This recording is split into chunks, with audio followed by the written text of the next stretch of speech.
Hello दोस्तों, welcome back to Dinesh sir IT. देखिए, आज हुआ है कोपा ट्रेड का एग्जाम 15 मार्च को। ठीक है ना। अब जिन आवेदकों को कल होने वाला मतलब 16 मार्च को फर्स्ट और सेकंड शिफ्ट में, तो उनके लिए ये वीडियो बहुत ही मतलब लाभदायक बोल सकते हैं कि भाई उनके लिए बहुत प्रॉफिट होने वाला है।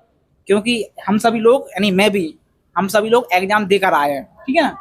तो हम आपको बताएंगे टॉपिक वाइज, मतलब कंप्यूटर में किस किस टॉपिक से क्वेश्चन आए हैं, आपको आगे कौन सा टॉपिक पढ़ना है, मैथ में किस किस टॉपिक से आए हैं, कौन सा पढ़ना है, साइंस में किस टॉपिक से आए हैं, आपका जीके में किस टॉपिक से आए हैं, ताकि आपको कहीं ना कहीं इसका प्रॉफिट मिल जाएगा। ठीक है, यदि आप लोग वीडियो देखेंगे तो पहले हम बात कर लेते हैं। हमारे पास सर हैं। सर, अभी मैथ के किस किस टॉपिक से क्वेश्चन आए हैं, और आपने तो क्वेश्चन लिख भी लिए। हाँ। मैं मैथ्स के आपको टॉपिक बताना चाहूँगा। हाँ। इसमें एक व्यक्ति 9 बजे 60 किलोमीटर प्रति घंटे के रफ्तार से निकलते हैं, जबकि दूसरा व्यक्ति उसी दिशा में 10 बजे 80 किलोमीटर प्रति घंटे के हिसाब से निकलते हैं। और बी जो सेकंड व्यक्ति है वो 10-10 मिनट का 2 ब्रेक भी लेते हैं। तो उसका दूरी हमें निकालना था। बिल्कुल। तो उसके ऑप्शन भी हमने लिख लिए है, 420, 120, 320 ऐसे ऑप्शन थे। हाँ। तो हमें दूरी इसकी कैलकुलेट करना था। ठीक है। फिर सेकंड जो हमारे पास टाइम एंड वर्कस था, हाँ। जिसमें ए 8 दिन में कर रहा है, बी 12 दिन में कर रहा है, और ए और बी हमें दोनों मिलके 3 दिन में करते हैं। हाँ। 3 दिन में करते हैं, तो रिमेनिंग का जो बी कितने दिन में करेंगे ऐसा क्वेश्चन था। तो उसका कैलकुलेट करना था, वो इजी क्वेश्चन था हमारे पास। फिर तीसरा भी एक पाइप एंड टंकी से था। तो उसमें ए 5 दिन में भर सकता है, बी 6 दिन में भर सकता है। फिर अंतिम जो 3 दिन है बी करके छोड़ नहीं, उसके पहले छोड़ देता है शायद, आई थिंक ऐसा था।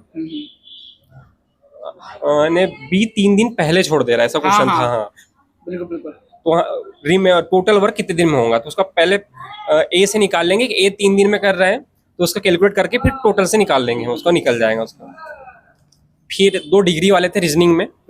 डिग्री कैलकुलेट करनी थी कि 12 बजे से हमें 7 बजे तक के 7:10 के निकालना था उसमें हमें, तो उसका डिग्री टोटल निकल जाएगा। सेम उसी पैटर्न पे 11 बजे से हमें 7 बजे तक की डिग्री निकालना था। तो दोनों सेम क्वेश्चन थे हमारे पास। एक सिंप्लीफिकेशन से क्वेश्चन आया था, और एक ABCD वाला था, बहुत बेसिक क्वेश्चन आया था वो।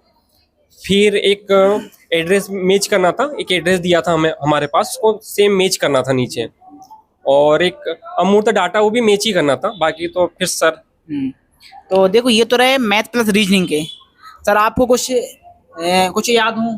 सर याद तो है, लेकिन जैसे सर ने बताया ABCD वाला, तो ABCD वाले में जैसे वो बीच में खाली स्थान रहता है, फिर अपन को वहाँ वो वर्ड चुनना पड़ता है। वैसे कुछ वही क्वेश्चन था, एक ही क्वेश्चन आ रहा है और ज़्यादा नहीं आ रहे सर। और सर, आपको आपके जहाँ पे आपका सेंटर था वहाँ आपको क्या देखने को मिला? नंबर बताए हों और लोगों ने? हाँ सर, जहाँ मेरा सेंटर था वहाँ ज़्यादा कहें तो किसी की ज़्यादा स्कोर नहीं रहा, कोई 70, कोई 72 ऐसे ही रहा लगभग। मतलब मैक्सिमम लोगों के 60 हाँ 70 के आसपास ये कह सकते सर। मैक्सिमम लोग हाँ, बता रहा हूँ। 60 से 70 के बीच में सबके हो गए लगभग सर। हाँ। कोई का ज़्यादा स्कोर सुनने को नहीं आया कि ऐसा हो कि किसी के 80 प्लस मार्क्स हो, तो ऐसा कुछ नहीं है सर। हाँ, मतलब ऐसा नहीं है। चलिए देखिए, अब मैं बता देता हूँ आपको कंप्यूटर के कुछ। मैं बता दूँ कुछ सर बताते हैं कंप्यूटर के जो टॉपिक हम तीनों लिखे मिलके। ठीक है, यहाँ पर इसमें पहले जीके का भी थोड़ा सा वेटेज। हाँ, जीके का ये अपन लिखा था। बताइए कौन कौन क्वेश्चन थे? एक तो ये था कालिदास वाला। हाँ, कालिदास संग्रहालय कहाँ पे स्थित है? ये था एक। ठीक है। और एक पहाड़ों की रानी, वो पचमढ़ी उसका आंसर था। सब थोड़ा पहाड़। और एक गांधी सागर बांध कहाँ पे है, तो वो मंदसौर डिस्ट्रिक्ट में आता है। हाँ, मंदसौर डिस्ट्रिक्ट में आता है। और एक था आपका माइनिंग वाला क्वेश्चन था। हाँ, एक माइनिंग, उसका क्वेश्चन हमें बॉक्साइट कहाँ पर मिलती है? हाँ, बॉक्साइट कहाँ ज्यादा होता है। हाँ, ये क्वेश्चन जी उसका। मध्य प्रदेश में। ठीक है, ये वाला था। बाकी आपको कंप्यूटर थोड़ा सा वाला था। कौन सा था? साइंस एक टिश्यू वाला पूछा था, उतक से संबंधित कुछ पूछा था। अच्छा। उसका किसी संबंधित है वो। बाकी फिर कंप्यूटर का सर आप आगे रिव्यू देंगे। अब देखिए कंप्यूटर का, अच्छा कौन कौन सा नहीं आया बता दूं टॉपिक में। हालांकि ऐसा नहीं, ये हो सकता है 16 में आ जाए, लेकिन जो 15 में जो रहा है कंडीशन, तो पाइथन था एक भी क्वेश्चन नहीं पूछा गया। नहीं, जो लोग पाइथन पढ़ रहे हैं या पढ़ के गए थे, एक भी क्वेश्चन देखने को नहीं मिला। दूसरी बात, जावा से भी क्वेश्चन देखने को नहीं मिला। यानी आप, मैं ये नहीं कह रहा हूँ आप पढ़ो ना, आप पढ़ो, लेकिन ऐसा ना हो कि पढ़ा आप जो पढ़ रहे हो उसमें से ना आए। ऐसा रहा। हो सकता है कि कल का पैटर्न चेंज हो सकता है पैटर्न चेंज हो जाए कल। ठीक है। नेक्स्ट HTML में मिला था अपन को देखने को? HTML से भी नहीं मिला, CSS से भी हाँ, HTML में नहीं मिला। ठीक है ना यहाँ पर। और सी से भी आपको देखने को नहीं मिला एक क्वेश्चन, ठीक है ना।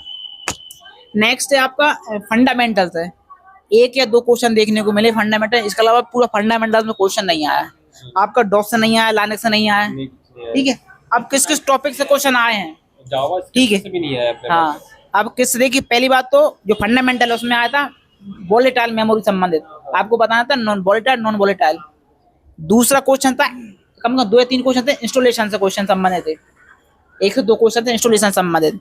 तो जिन लोगों को ये आप लोग जिनका है मान लो, वो तो इंस्टॉलेशन की प्रोसेस पढ़ लें पूरी, ठीक है, इंस्टॉलेशन में। नेक्स्ट थे विंडोज ऑपरेटिंग सिस्टम से क्वेश्चन थे, 1 या 2 क्वेश्चन इस तरह बने थे। नेक्स्ट आपका आईपी एड्रेस से क्वेश्चन बना था, आईपी 2 क्वेश्चन आए थे उसमें, 2 क्वेश्चन बने थे। तो हो सकता है आपकी बार मैक एड्रेस से आ जाए, हाँ मैक एड्रेस से भी हो ठीक सकता है। और जो वो ऐसी मॉडल था उसपे कहाँ टोपोलॉजी उसकी फिट बैठ रही है, हाँ, उस टाइप वो रिलेटेड बताना थोड़ा था, भी नहीं आया, या प्रोटोकॉल किस टोपोलॉजी पर काम करता है हाँ, शायद, हाँ, वो देखने में। फॉर्म भी नहीं आया। हाँ, फुल फॉर्म नहीं आया, एक भी शॉर्टकट की शायद एक आई थी, एक में वो बताना था कंट्रोल प्लस स्पेस बार, हाँ एक्सेल में कुछ समथिंग आई थी वो। हाँ कंट्रोल स्पेस बताना था कि मतलब उसका फॉर्मेटिंग कैसे हट रही है, कैसे हटती है, वो मैं कंट्रोल प्लस से आया था। आपका क्लाउड कंप्यूटर से कितने क्वेश्चन आए सर इससे? उसमें 3 से 4 क्वेश्चन लगभग, 3 से 4 क्वेश्चन क्लाउड कंप्यूटिंग, मतलब जिनका होने वाला 16 वो पढ़ लें क्लाउड कंप्यूटिंग पूरी तरह से, जिनमें वो थे आपका SaaS, ठीक है ना, प्लेटफॉर्म सर्विसेज था ना, हाँ। इसके बाद आ जाओ साइबर सिक्योरिटी में 2 से 2 क्वेश्चन मिले थे कम से कम देखने को, ठीक है। बॉम्ब सम 12 सब पूछा था उन्होंने। नेक्स्ट आपका इंटरनेट से क्वेश्चन कौन सा आया था?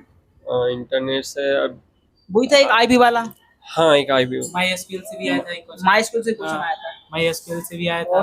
टेपोलॉजी से वो टोटल बता दिया था, वो जो आईपी एड्रेस वाला था 2 क्वेश्चन थे, अच्छा, हाँ, वो आईपी एड्रेस वाले उसमें आ जाते हैं। इसका पावर पॉइंट में पूछा था मैक्रो एक्सटेंशन, मैक्रो का एक्सटेंशन क्या है, हाँ। ठीक है। इसके पता OSI मॉडल तीसरी लेयर में कौन सा वो काम करता है, हाँ आया था वो इंटरनेट मुख्य रूप से कौन कार्य करता है। हाँ, ऐसा कुछ प्रोटोकॉल पूछा था क्या? नहीं उसमें नाम पूछ रहा था, जैसे उसमें TSL करके था, हाँ, SSL, हाँ तो उसका हाँ वही आया था, ठीक है, तो ये पूछा था। तो आप लोग OSI मॉडल को पूरा पढ़ लें, मतलब कौन कौन से प्रोटोकॉल किस पे काम करते हैं, और इनक्रिप्शन डिस्क में कौन सी लेयर क्या काम करती है, प्लस कौन से लेयर में कौन सा पैकेट डाटा किस उसमें जाता है रूप में, ठीक है। कुछ डिवाइस कौन सी प्रोटोकॉल लेयर पे कौन सा डिवाइस काम करती है, ठीक है, ये भी आ सकते हैं मतलब। अब आ जाओ TCP IP वाला भी आता है, UDP वाला ऑप्शन में ही थी हालांकि, TCP UDP, हाँ वो ठीक है, ये क्वेश्चन आए थे। आपका HTTPS से भी शायद एक ऑप्शन में था सर, HTTP, हाँ उसमें प्रोटोकॉल ही आ जाते सारे उसमें, ठीक है। तो ये जो क्वेश्चन मतलब सर ने हम तीनों ने मिलकर लिख लिए और कहीं ना कहीं इकट्ठे कर लिए कि हाँ ये टॉपिक आए थे। अब देखिए मेन बात ये है कि कल आज का जो पैटर्न था अगल रहा, हो सकता कल का दूसरा पैटर्न चेंज हो जाए, अभी नहीं कर रहे, ठीक है, तो चेंज हो जाए ये भी रहेगा। और अभी लेकिन ये कि ऐसा कुछ नहीं है प्रैक्टिकल बेस्ड आया है, प्रैक्टिकल बेस्ड नहीं आया है, 20% मान सकते हैं हम, है कि नहीं। अगर दूसरी बात आज का अगर पैटर्न देखा जाए, हाँ, तो उसमें 4 टॉपिक मेन रोल प्ले किया है इसमें, operating system, cyber security, internet और क्लाउड कंप्यूटिंग। और जो प्रोटोकॉल है थोड़ा सा इंस्टॉलेशन में थोड़ा सा ध्यान देना पड़ेगा इस टॉपिक पे। यानी मैक्सिमम 75 में से 50 to 60% वहां से क्वेश्चन आया है, और प्रैक्टिकल बेस और थ्योरी मिक्स करके आ रहा है। हाँ, बाकी थ्योरी और प्रैक्टिकल अलग अलग कंबाइन पे नहीं जा सकते हैं। हाँ, लेकिन अब ये है ना कि अपन ये नहीं कह सकते हम बुक में से आया है, हाँ, बुक में से नहीं बना। आपने या मैंने जो भी जिनने एग्जाम होगा उनका बुक पढ़ी है, क्वेश्चन बुक में से नहीं बने, ये कंफर्म। नहीं बिल्कुल। दूसरा कुछ आवेदन कमेंट में मेरे पास आ रहा है, मैं सेंटर पे गया दिमाग में लेते कि सर हमने जिन लोगों से कोर्स परचेज किया था, कोर्स में से भी कुछ नहीं फंसे क्वेश्चन, भाई 1-2 तो फंसते सब में मिलते हैं, लेकिन हमारे पैसे चले गए, हमने कोर्स लिया कुछ भी क्वेश्चन नहीं फंसा, ठीक है, ये मैं बता दूंगा आपको क्योंकि मेरे पास कमेंट भी आए थे आवेदकों के। अब सर जिनका भी होने वाला कल, उनके लिए कुछ सलाह दूं, आपने मैथ की बता दिया सर ने, जैसे जैसे जो टॉपिक बताए हैं आप उनको एक बार विशेष रूप से देख के चलें, क्योंकि अगर आपने वो टॉपिक नहीं देखे तो फिर मतलब अभी इनके पास भाई 15 घंटे का हाँ, क्योंकि अभी आपके पास जो समय है उसमें आप इन टॉपिक को एक बार देख के जाइएगा, क्योंकि अगर ये मतलब क्योंकि आप जो पढ़ रहे हैं अभी तक, नहीं तो आपको यही लगेगा कि पेपर में जो पढ़ा है वो बिल्कुल नहीं आया है कि नहीं? इसलिए आप एक बार ये देख के जाएं। और मेरी एडवाइस तो यही रहेंगी कि आपने जितना पढ़ा है उस पर हाँ बिल्कुल अपने आप पे विश्वास करके जाइए, क्योंकि हो सकता है कल पैटर्न चेंज हो जाए। चेंज हो सकता है बटन। क्योंकि आज एडवांस टॉपिक नहीं पूछे, हो सकता है कि कल एडवांस टॉपिक पे दे दें। ये तो आज का रिव्यू है फर्स्ट शिफ्ट का, हाँ कल क्या हो सकता है कल का कोई पता नहीं चेंज हो है। जाएगा। हाँ, तो इसलिए है कि अपनी तैयारी पे विश्वास रखिए। All the best. तो चलिए दोस्तों, फिर मिलते हैं अपन नेक्स्ट वीडियो में नई जानकारी के साथ। वीडियो अच्छा लगा वीडियो को लाइक करें, शेयर करें। Okay, thanks.